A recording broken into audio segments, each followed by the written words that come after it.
যুক্তরাষ্ট্র ও ইরানের সম্পর্ক আবারও এমন এক পর্যায়ে পৌঁছেছে যেখানে একদিকে সামরিক চাপের ইঙ্গিত, অন্যদিকে কূটনৈতিক আলোচনার চেষ্টা। দুই দিকই একসঙ্গে এগোচ্ছে।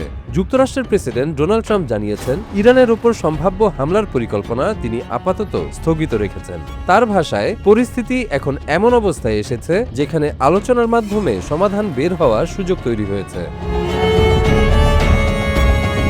এই পরিবর্তনের পেছনে একাধিক কারণ সামনে আসছে। জানা গেছে, ইরান পাকিস্তানের মাধ্যমে যুক্তরাষ্ট্রের কাছে একটি নতুন শান্তি প্রস্তাব পাঠিয়েছে। একই সময়ে উপসাগরীয় অঞ্চলের কয়েকটি দেশ ওয়াশিংটনকে সামরিক পদক্ষেপ থেকে বিরত থাকার অনুরোধ জানিয়েছে, কারণ তারা মনে করছে আলোচনার মাধ্যমে পরিস্থিতি নিয়ন্ত্রণে আনার সুযোগ এখনও আছে। ট্রাম্প বলেছেন, যুক্তরাষ্ট্র ও ইরানের মধ্যে একটি চুক্তির খুব ভালো সম্ভাবনা তৈরি হয়েছে।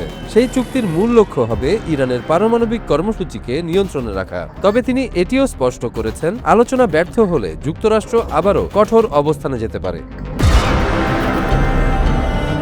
ইরানের প্রস্তাবের ভেতরে বেশ কয়েকটি গুরুত্বপূর্ণ শর্ত রয়েছে। দেশটি সব ফ্রন্টে সংঘাত বন্ধের পাশাপাশি যুক্তরাষ্ট্রের নিষেধাজ্ঞা প্রত্যাহার, বিদেশে আটকে থাকা ইরানি সম্পদ ফেরত দেওয়া এবং যুদ্ধের ক্ষয়ক্ষতির জন্য ক্ষতিপূরণের দাবি জানিয়েছে। এসব দাবিকে কেন্দ্র করে দুই পক্ষের অবস্থান এখনও অনেক দূরে।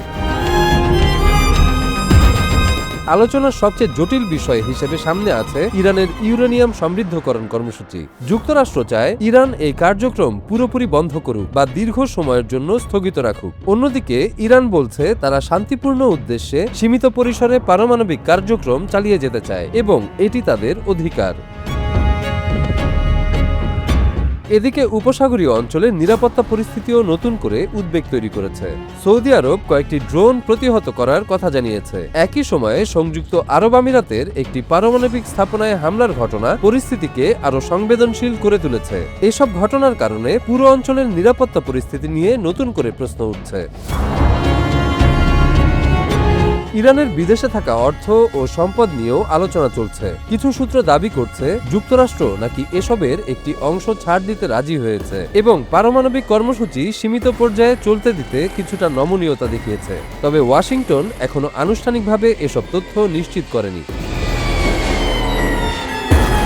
অন্যদিকে মধ্যস্থতাকারী হিসেবে পাকিস্তানের ভূমিকা সামনে এসেছে। ইসলামাবাদের মাধ্যমে দুই পক্ষের বার্তা আদান প্রদান চলছে বলে জানা গেছে। তবে একই সঙ্গে বলা হচ্ছে, দুই দেশই এখনো নিজেদের মূল অবস্থান থেকে সরে আসেনি, যার কারণে অগ্রগতি ধীর গতিতে চলছে।